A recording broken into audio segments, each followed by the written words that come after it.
Hello everybody, welcome to our classroom. In this video we are going to discuss chapter 8 of class 11th Commerce, Gujarat Board Economics, and the name of the chapter is Economic Reforms. To begin with this chapter, see the name of chapter is Economic Reforms. Economic means money related matters and reforms का मतलब होता है किसी चीज को दोबारा से बनाना. अब क्या जरूरत पड़ी है किसी चीज को दोबारा से बनाने की?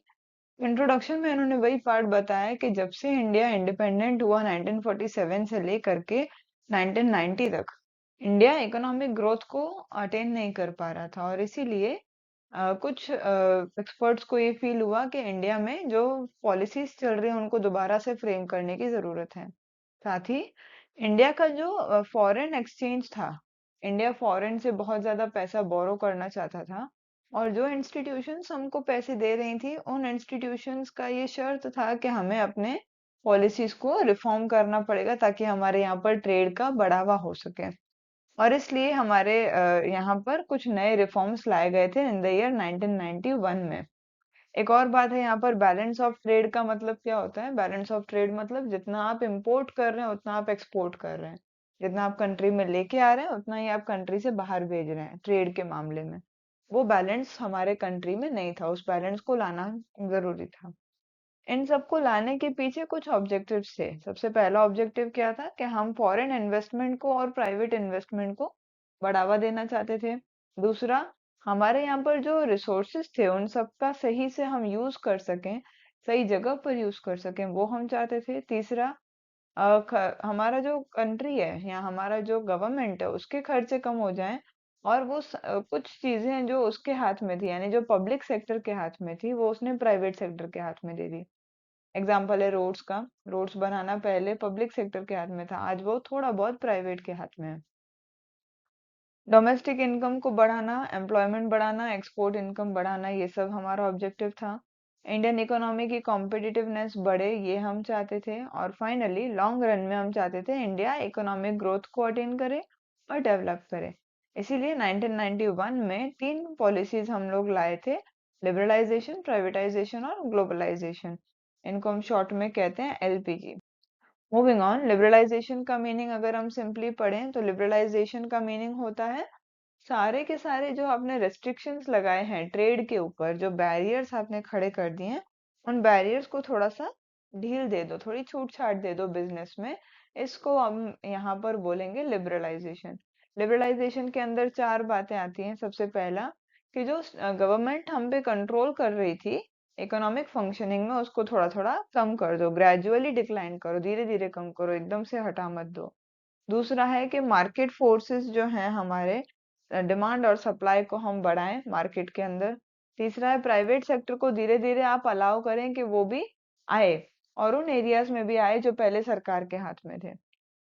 फाइनली फोर्थ पॉइंट ये आती है कि जो हम हमारी जो कंट्री में हमारी जो इंडस्ट्रीज हैं उनको हम प्रोटेक्शन दें बाहर वाली इंडस्ट्रीज से, ताकि हमारी कंट्री की इंडस्ट्रीज फ्लरिश कर सकें।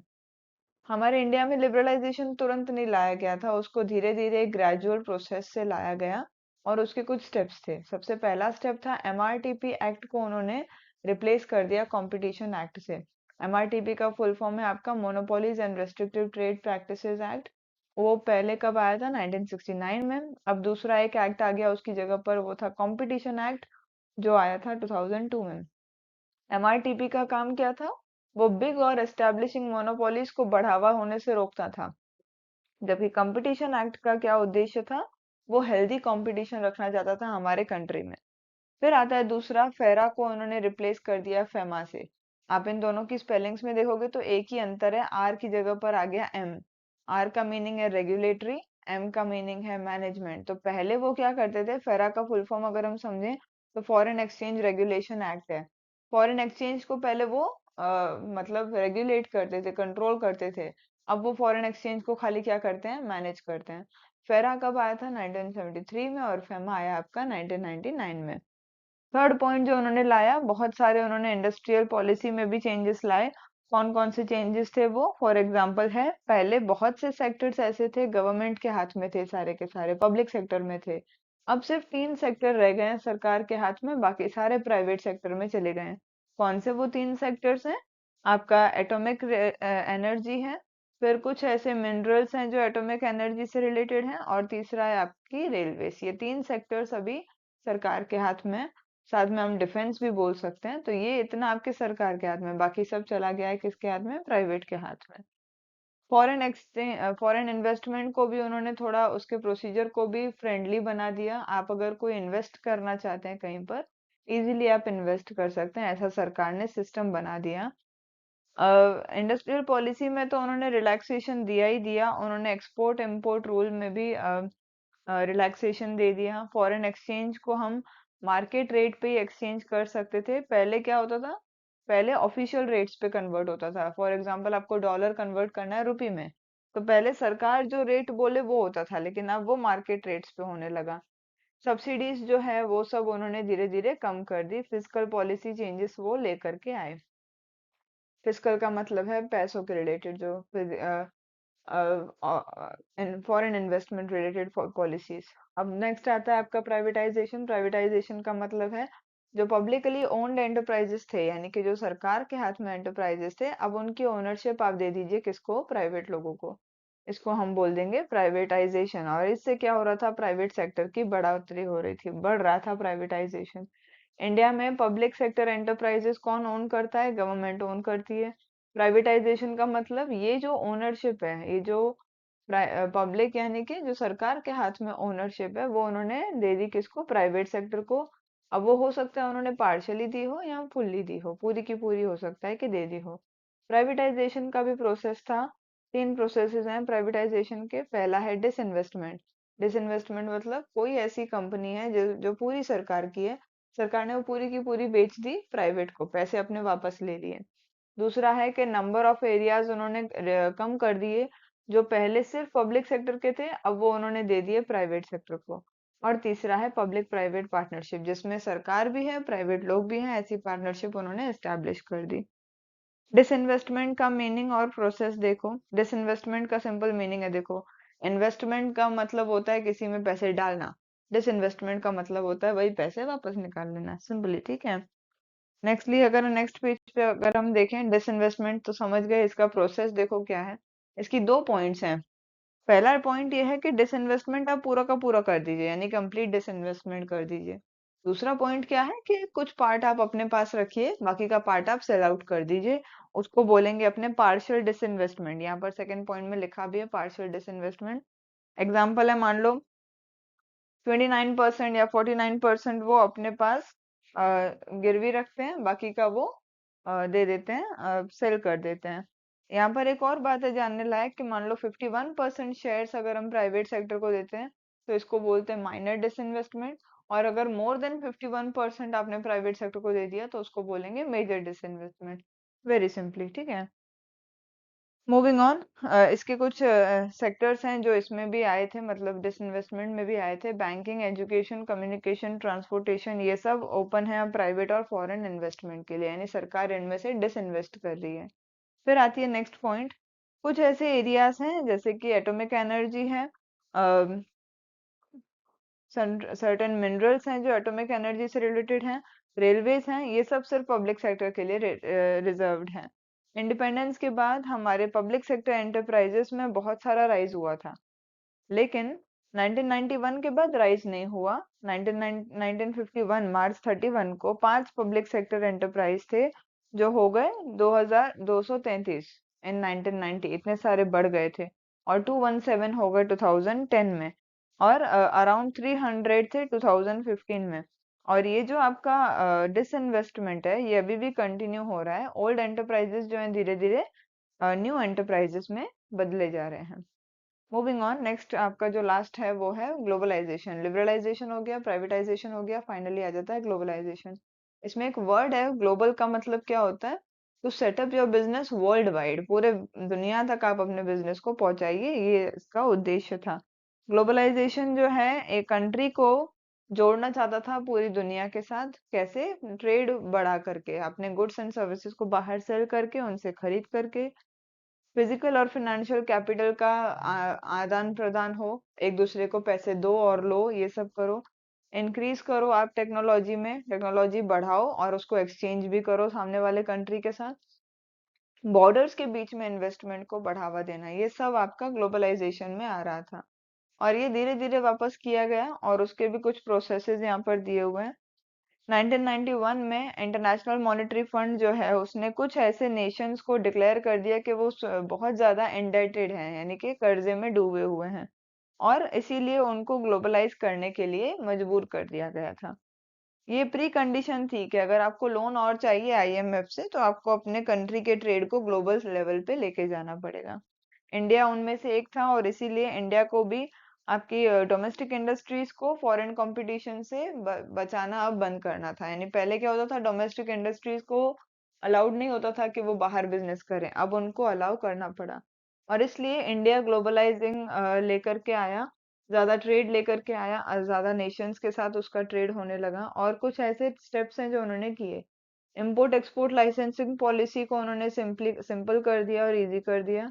इंडिया डब्ल्यूटीओ का मेंबर बन गया 1995 में, और इसीलिए उसके रूल्स उसको मानने पड़े कि हम पूरे वर्ल्ड में ट्रेड करेंगे। फिर नेक्स्ट पॉइंट आता है कि इंडियन रुपी को दूसरे करेंसीज में कन्वर्ट करना भी उन्होंने शुरू किया कर दिया मार्केट रेट पे।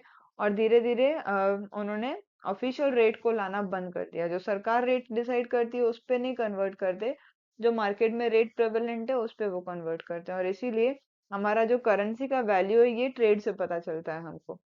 फिर आता है सेक्टर वाइज, और धीरे धीरे सिस्टमैटिक उन्होंने इंक्रीज किया फॉरेन डायरेक्ट इन्वेस्टमेंट में। इन्वेस्टर्स और प्रोड्यूसर्स जो हमारे थे उनको अलाउ किया कि आप दूसरे फॉरेन लोगों के साथ कोलैबोरेट करो, उनके साथ आप कंपनीज को ओपन करो। स्टेट जो है ज्यादा अ, अपने आप को बाहर निकालने लगा कि जो डोमेस्टिक और फॉरेन इन्वेस्टर्स को आपस में करना है वो उनको करने दो, उनके ऊपर वो ज्यादा कंट्रोल नहीं रखते थे। फाइनली सोशल और कल्चरल टाइज भी उन्होंने दूसरे कंट्रीज के साथ किया। फिर आता है foreign investment in India. India में कैसे धीरे धीरे फॉरेन इन्वेस्टमेंट आया। तो सिंपल बात है, फॉरेन इन्वेस्टमेंट जरूरी हो गया अगर हम ग्लोबलाइजेशन ला रहे हैं तो। और इसीलिए क्योंकि हमारा पहले इकोनॉमी बहुत ज्यादा क्लोज्ड और कंट्रोल्ड था, फॉरेन एक्सचेंज की नीड्स को हम पूरा नहीं कर पाते थे, तो अब सरकार ने हमारी जो इकोनॉमी है उसको कंट्रोल से उससे हटा दिए, क्लोज्ड से उसको ओपन बना दिया, तो आपके सारी चीजें धीरे धीरे आने लगी। फिर आता है इसमें इसमें भी कुछ टाइप्स हैं, जैसे कि मान लो फॉरेन इंस्टीट्यूशनल इन्वेस्टमेंट और दूसरा है foreign direct investment. Foreign institutional investment का मतलब क्या है कि वो सीधे हमारे यहाँ पर किसी और कंपनी में इन्वेस्ट नहीं करेंगे, वो अपनी कंपनी ही यहाँ पर लेकर के आ जाएंगे। तो इसका अगर हम एक बात बताएं, वो होम कंपनी जो है उनकी, वो उसमें कोई उनको इंटरेस्ट नहीं होता। वो आते हैं और वो अपने कंट्री में स्टॉक मार्केट के थ्रू जो दूसरी कंपनी को खड़ा कर देते हैं। सिमिलर होती है वो उसके, लेकिन दूसरी इंस्टीट्यूशन वो यहाँ पर इस्टेब्लिश कर देंगे। ये इन्वेस्टमेंट जो है ये बहुत थोड़े टाइम के लिए चलती है।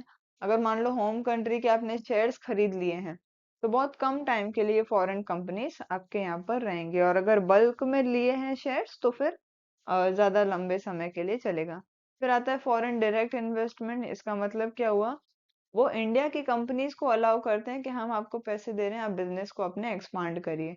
ठीक है, इसको हम बोलेंगे फॉरेन डायरेक्ट इन्वेस्टमेंट। ज्यादातर हमारे यहाँ यही होता है। एफडीआई में फॉरेन कंपनीज डायरेक्टली वो बिजनेस में अपना सेटअप कर देती हैं, और वो हमारे हमको हेल्प करते हैं ताकि हमारा टेक्नोलॉजी बढ़ जाए, प्रोडक्शन करने के हमारे न्यू न्यू टेक्निक्स आ जाएं। इंडियन कंपनीज के साथ वो कोलैबोरेट करके इंडियन कंपनीज को धीरे धीरे आगे बढ़ाती जाती हैं। Nature of foreign direct investment देखो, इसके कुछ पांच चार पॉइंट्स हैं कि एफडीआई होता कैसा है। सबसे पहली पॉइंट है कि ये फिजिकल इन्वेस्ट एस्टेब्लिशमेंट है, यानी ये एक स्टेबल फॉर्म है। हमारे यहाँ पर कोई भी कंपनी जब किसी दूसरी कंपनी में इन्वेस्ट करती है तो वो ज्यादा लंबे समय तक उसके अंदर काम करती है। सेकंड पॉइंट आता है वो हमारे यहाँ पर मशीन्स लेके आएंगे, मटेरियल्स लेके आएंगे और वेल्थ लेकर के आएंगे। थर्ड है वो न्यू टेक्नोलॉजी लाएंगे। फोर्थ बताता है कि वो वर्क कल्चर भी हमारे यहाँ न्यू कर देंगे। ठीक है, इंडिया में धीरे धीरे एफडीआई बढ़ते चला जा रहा है, और इंडिया का फॉरेन एक्सचेंज अर्निंग भी अब धीरे धीरे बढ़ रहा है। इसके कारण इंडिया की फॉरेन ट्रेड पॉलिसी अगर हम देखें, इसमें हम इंडिया का ट्रेड जो दूसरे कंट्रीज के साथ हो रहा था उसमें कुछ चैलेंजेस आ रहे थे। वो चैलेंजेस क्या क्या हैं, पहला वो देखो।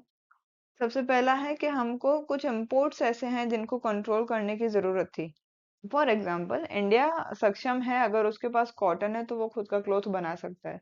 फिर भी अगर हम बेवजह क्लोथ को इम्पोर्ट कर रहे हैं तो उस पर कंट्रोल करने की जरूरत है, क्योंकि क्लोथ हमारे यहाँ भी बन सकता है। दूसरा है कि आप ये देखें कि जो टेक्नोलॉजी मशीन या स्पेयर पार्ट का है और जो रिसोर्सेज हैं, ये सब अगर वो इंपोर्ट कर रहे हैं, कंट्री में ला रहे हैं, तो हमारा जो डोमेस्टिक प्रोडक्शन है वो नहीं होना चाहिए। ठीक है, मतलब वो रुकना नहीं चाहिए, डोमेस्टिक प्रोडक्शन उल्टा बढ़ना चाहिए बजाय कम होने के। फिर आता है लास्ट इसी पेज का, वो ये है कि आप ऐसे जो गुड्स हैं जो हम हमारे यहाँ पर ऑलरेडी हैं, जो अनएसेंशियल गुड्स हैं उनको इंपोर्ट नहीं करना है, जो ऑलरेडी आपके कंट्री में है उनको इंपोर्ट होने से आप रोकिए। नेक्स्ट पॉइंट है आपका कि आपको एनकरेज करना है ऐसे एक्सपोर्ट्स को जो हमारे कंट्री में ज्यादा बनती हैं चीजें, उनको हमको क्या करना है, बाहर भेजना है, ताकि आपके पास पैसे आ सके इंपोर्ट करने के लिए भी। नेक्स्ट पॉइंट वो बता रहे हैं बहुत से ऐसे इंडियन गुड्स हैं जो फॉरेन गुड्स की क्वालिटी के साथ वो compete नहीं कर सकते, और इसीलिए एक्सपोर्ट्स को बढ़ाना हमारे लिए एक बहुत बड़ा चैलेंज था। बाहर की मशीनरीज में चीजों की बनी हुई क्वालिटी ज्यादा अच्छी होगी, और हाथ से बनी हुई चीजों की क्वालिटी थोड़ी कम होगी, इसीलिए कंपटीशन हो रहा था बहुत ज्यादा। फिर आता है जो स्मॉल स्केल प्रोडक्ट्स बनते हैं हमारे यहाँ पर, उनको प्रमोट करो कि उनका एक्सपोर्ट हो सके। नेक्स्ट है जो फॉरेन ट्रेड के चैलेंजेस हैं, वो आप धीरे धीरे डोमेस्टिक ट्रेड से वो अलग होते हैं, और इसीलिए फॉरेन ट्रेड को, फॉरेन एक्सचेंज है या आपकी क्वालिटी है, ये सारे चैलेंजेस को फेस करना हुआ। ये सारी जो बातें थी, इस वजह से हमारा फॉरेन ट्रेड जो है वो धीरे धीरे, मतलब बढ़ रहा था, बट बहुत धीरे धीरे बढ़ रहा था। अब इंडिया के फॉरेन ट्रेड की कुछ स्टेजेस हैं। सबसे पहली स्टेज देखो, India foreign trade policy before globalisation. Globalisation आने से पहले का और ग्लोबलाइजेशन के आने के बाद की, ये दोनों बातें हमारे यहाँ पर बताई गई हैं। ग्लोबलाइजेशन आपका कब आया था? 1991 में आया था। तो पहले शुरुआत में यानी इंडिपेंडेंस के बाद हमारे इंडिया में, अगर हम एक तरह से बोलें, तो फॉरेन ट्रेड बहुत कम होता था। पहले जो है हमारा ईस्ट इंडिया कंपनी था, हमारे इंडिया में आया था, वो बहुत सारे गुड्स इंपोर्ट करते थे, जबकि इंडिया उसके लिए रेडी नहीं था। साथ साथ में पावर्टी था हमारे यहाँ पर, स्कैरसिटी था। तो इस वजह से इंडिया को इंपोर्ट करना पड़ रहा था, एक्सपोर्ट उस टाइम पे बहुत लिमिटेड था। इंडिया में इंडिपेंडेंस के बाद मिक्स्ड इकोनॉमिक सिस्टम था। इकोनॉमिक सिस्टम थ्री टाइप के होते हैं। एक होता है कैपिटलिस्ट, जिसमें सारी चीजें लोगों के हाथ में होती हैं। दूसरा होता है सोशलिस्ट, जिसमें सारी चीजें सरकार के हाथ में होती हैं।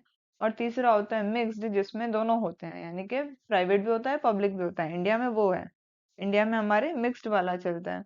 तो इंडिया के इस कारण हमारा जो स्ट्रेटेजिक डेवलपमेंट था वो धीरे धीरे हो रहा था। इंडिया ने बेसिक इंडस्ट्रीज तो एस्टेब्लिश करना शुरू कर दिया, लेकिन इनको एस्टेब्लिश करने के लिए मशीनरी चाहिए, टेक्नोलॉजी चाहिए, स्पेयर पार्ट्स चाहिए, इन सारी चीजों की कमी हो रही थी। और इसीलिए शुरुआती सालों में आपका जो ध्यान था वो सबसे ज्यादा किस बात पे था कि इंडस्ट्रीज को सेटअप किया जाए। आपको सबसे ज्यादा ध्यान देना किस पे चाहिए था कि फॉरेन कंपटीशन क्या है, कैसे आप अपने इंपोर्ट एक्सपोर्ट को बैलेंस कर सकते हो, ये सारी चीजों पे ध्यान देना चाहिए था। फिर थोड़ी देर मतलब कुछ समय बाद आपके जो ट्रेडिशनल आइटम्स हैं, for example agriculture, handicraft, James, jewellery और नॉन ट्रेडिशनल इंडस्ट्रियल गुड्स, इन सबको एक्सपोर्ट करना हमने धीरे धीरे शुरू किया। रेट ऑफ एक्सचेंज पहले ऑफिशियली बताया जाता था, सरकार डिटरमाइन करती थी, लेकिन इस वजह से हमारे एक्सपोर्ट्स जो हैं डी वैल्यू होते थे। सरकार कुछ रेट डिटरमाइन करती थी, मार्केट में होता रेट कुछ और था, और इसलिए हमको पैसे कम मिलते थे। तो पहले क्या होता था, ऑफिशियली ये रेट्स पता चलते थे, अब वो मार्केट के हिसाब से पता चलते हैं। इंडिया के जो बैलेंस ऑफ पेमेंट्स है उनमें डेफिसिट था, यानी कि इंडिया इंपोर्ट ज्यादा करता था, एक्सपोर्ट कम करता था, अंदर लाता ज्यादा था और एक्सपोर्ट यानी बाहर कम बेचता था। अब ग्लोबलाइजेशन के बाद देखो क्या हो गया। ग्लोबलाइजेशन के बाद सबसे पहली बात तो ये हुई कि आपके जितने भी रेस्ट्रिक्शंस थे वो सब धीरे धीरे चले गए नीचे, मतलब कंट्रोल्स उतर गए। इंपोर्ट एक्सपोर्ट लाइसेंसिंग इजी कर दिया गया। स्ट्रिक्ट लाइसेंस खाली क्रूड एडिबल ऑयल और केमिकल फर्टिलाइजर के लिए ही है, बाकी सब के लिए लाइसेंसिंग बहुत इजी कर दिया गया है। एफडीआई और प्राइवेटाइजेशन के कारण फॉरेन कंपनीज अब बहुत से गुड्स हमारे इंडिया में बेचती हैं, और इंडिया ऐसी नई नई कंट्रीज के साथ कोलैबोरेट कर रहा है, उनके साथ ट्रेड कर रहा है। और इसलिए इंडिया का जो अब इम्पोर्ट एक्सपोर्ट है उसमें धीरे धीरे कहीं बैलेंस नजर आने लगा है। डब्ल्यूटीओ का मेंबर बना जब इंडिया 1995 में, तो हमारे इंडिया में कई सारे चेंजेस डब्ल्यूटीओ के हिसाब से भी हुए, और इसलिए चेंजेस जो हमारे यहाँ पर हुए तो हमें बेनिफिट्स हो गए। Moving on, evaluation of economic reforms. जो हमने रिफॉर्म्स लाए उनका क्या असर पड़ा हमारे कंट्री पे, वो देखना भी बहुत ज्यादा जरूरी है। सबसे पहले हम हमारे पास दो इफेक्ट्स हैं, फेवरेबल इफेक्ट्स भी हैं और अनफेवरेबल इफेक्ट्स भी हैं। कुछ चीजें आ, हमारे साथ हुई, यानी हमारे पक्ष में हुई, कुछ चीजें हमारे खिलाफ हो गई। जो हमारे अच्छे के लिए हुई, उनकी सबसे पहली पॉइंट ये है कि कस्टमर्स को वैरायटी ऑफ गुड्स मिलने लगा, और वो भी रीजनेबल रेट पे। दूसरा है, इंडिया का फॉरेन एक्सचेंज रिजर्व बढ़ने लगा, इंडिया के एक्सपोर्ट्स बढ़ने लगे, एफडीआई में भी बढ़ावा होने लगा, और कुछ इन्वेस्टमेंट्स, हमारे यहाँ डेट बर्डन हमारा धीरे धीरे कम होने लगा। हमारा यानी कर्जा जो है वो धीरे धीरे अब कम हो गया। लार्ज स्केल इन्वेस्टमेंट हमारे यहाँ पर बढ़ गए, प्राइवेट सेक्टर बढ़ गया, और इस वजह से प्रोडक्शन और एम्प्लॉयमेंट बढ़ गया। जो चार हमारे फैक्टर्स ऑफ प्रोडक्शन है, ये मोबाइल बन गए, यानी कि ये अब हर जगह अवेलेबल होने लगे, नेशन नेशन के अंदर भी और अलग अलग नेशंस के बीच में भी। मूविंग ऑन, एक ऐसी एरा थी पहले जहाँ बहुत सारे रेगुलेशंस थे, करप्शन था, ब्यूरोक्रेटिक हर्डल्स थे। ब्यूरोक्रेटिक हर्डल्स यानी सरकार के द्वारा पैदा किए हुए रुकावटें। ये सब पहले था, हम डिसीजन बहुत देर से लेते थे, एडमिनिस्ट्रेशन फ्लेक्सिबल नहीं था, ये सारी प्रॉब्लम्स पहले थी। अब ये सब जो है धीरे धीरे कम होने लगी है रिफॉर्म्स के बाद। नेक्स्ट पॉइंट बता रहा है, कुछ ऐसे सेक्टर्स हैं जिनमें ग्रोथ जो है निग्लेक्ट कर दी जाती थी, क्योंकि वहां पर कैपिटल नहीं होता था, सरकार के रेगुलेशंस होती थी। अब वो सारे सेक्टर्स ग्रो करने लगे हैं। एग्जांपल है natural gas pipeline, modernisation of railway, और ये सब। नाइन्थ नंबर पॉइंट बता रही है कि पहले हमारे पास चीजों की कमी होती थी, शॉर्टेज होती थी। अब जो है वैरायटी बढ़ गई है, उन सब में चीजें तो बढ़ी गई हैं, वैरायटी भी बढ़ गई है। सोशल और कल्चरल टाइज दूसरे कंट्रीज के साथ हमारी इम्प्रूव हो गई हैं। अनफेवरेबल इफेक्ट्स की अगर हम बात करें, तो कुछ ऐसी चीजें हैं जो सही भी नहीं हुई। एग्जाम्पल है, स्मॉल और कॉटेज इंडस्ट्रीज जो हमारी थी, वो कंपटीशन को नहीं हैंडल कर पा रही थी एमएनसीज के साथ। दूसरा, एमएनसीज मीन्स मल्टीनेशनल कंपनीज। दूसरा है ग्लोबलाइजेशन बढ़ा प्राइवेटाइजेशन के साथ साथ। तो इंडिया का प्राइवेट सेक्टर और अच्छा हो गया, लेकिन आपका पब्लिक सेक्टर जो है धीरे धीरे कमजोर होने लगा। इंडियन कंपनीज धीरे धीरे कंपटीशन फेस कर रही थी, और धीरे धीरे उनको अपने आप को बंद करना पड़ा। थर्ड पॉइंट है, सब्सिडीज कम कर दी गई थी, और इसलिए सारी की सारी सर्विसेज महंगी हो गई। सब्सिडी कौन देता है? सरकार देती है। एक्सचेंज रेट डिटर्मिनेशन, पैसे किस रेट पे एक्सचेंज होंगे, ये पहले हम लोग डिसाइड करते थे, अब मार्केट पे छोड़ दिया गया है। इसीलिए ये फ्लक्चुएट ज्यादा होता है, हर रोज इसकी प्राइस बदलती रहती है, और इसलिए फ्लक्चुएशन के कारण बहुत सी कंपनी सफर कर रही हैं। फिफ्थ पॉइंट आपको बता रही है कि कुछ फॉरेन कंपनीज ने अपने गुड्स यहाँ पर बहुत कम प्राइस पे सेल करना शुरू किया। इसीलिए हमारी जो इंडियन कंपनीज थी, वो इस प्राइस पे सेल नहीं कर पा रही थी, और इसलिए वो बंद हो जा रही थी। फॉरेन कंपनीज के ऐसे मेथड को हम बोलते हैं डंपिंग। मूविंग ऑन, डब्ल्यूटीओ की ऐसी बहुत सी पॉलिसीज थी जो क्वालिटी पे भी हमारे इम्पैक्ट लगा रही थी, हमारे एक्सपोर्ट्स पे डिफिकल्टीज लगा रही थी, और इसलिए एग्रीकल्चरल गुड्स हम एक्सपोर्ट कर नहीं पा रहे थे, क्योंकि वैसी क्वालिटी थी नहीं। इन सारे जो प्राइवेटाइजेशन और ग्लोबलाइजेशन की स्पीड थी, उसके लिए बहुत सी इंफ्रास्ट्रक्चरल फैसिलिटीज चाहिए, जैसे इलेक्ट्रिसिटी, रोड, ये हमारे इंडिया में था नहीं, इसीलिए प्रॉब्लम ज्यादा क्रिएट हो रही थी। इनइक्वालिटीज बढ़ गई थी इकोनॉमिक पावर की, यानी कोई कंट्री बहुत ज्यादा आगे बढ़ गया था, कोई कंट्री आगे बढ़ नहीं पा रहा था। नाइन्थ पॉइंट बता रही है कि जो हमारा लाइफस्टाइल गुड्स हैं, वो ज्यादा प्रोड्यूस होने लगे, नेसेसिटीज कम प्रोड्यूस होने लगी। एग्जाम्पल अगर हम ले लें, फूड, क्लोथ, शेल्टर, ये सब नेसेसिटीज हैं। वाटर, ये सब नेसेसिटीज हैं। इनको बनाने के बजाय वो लोग क्या बना रहे थे? लाइफस्टाइल गुड्स बना रहे थे, यानी लग्जूरियस गुड्स बना रहे थे, जबकि उनकी ज्यादा जरूरत इंडिया को नहीं है। फाइनल पॉइंट बता रही है, कुछ लोग बिलीव करते हैं कि सोशल कल्चरल फाउंडेशंस हैं जो इंडिया की, वो थ्रेटन हो रही हैं ग्लोबलाइजेशन के कारण, यानी बाहरी चीजें हमारे यहाँ ज्यादा आ रही हैं, इसीलिए जो इंडिया की चीजें हैं वो धीरे धीरे कम होती जा रही हैं। यहाँ पर आपका चैप्टर एंड हो गया, पूरा का पूरा एक्सप्लेनेशन हो गया। I hope it was very much clear at your mind. And if you find this content very useful or at least useful, do share it and ask your people to subscribe us and help us reach 1K followers. I'll be very grateful for that. Thank you so much. Have a good day.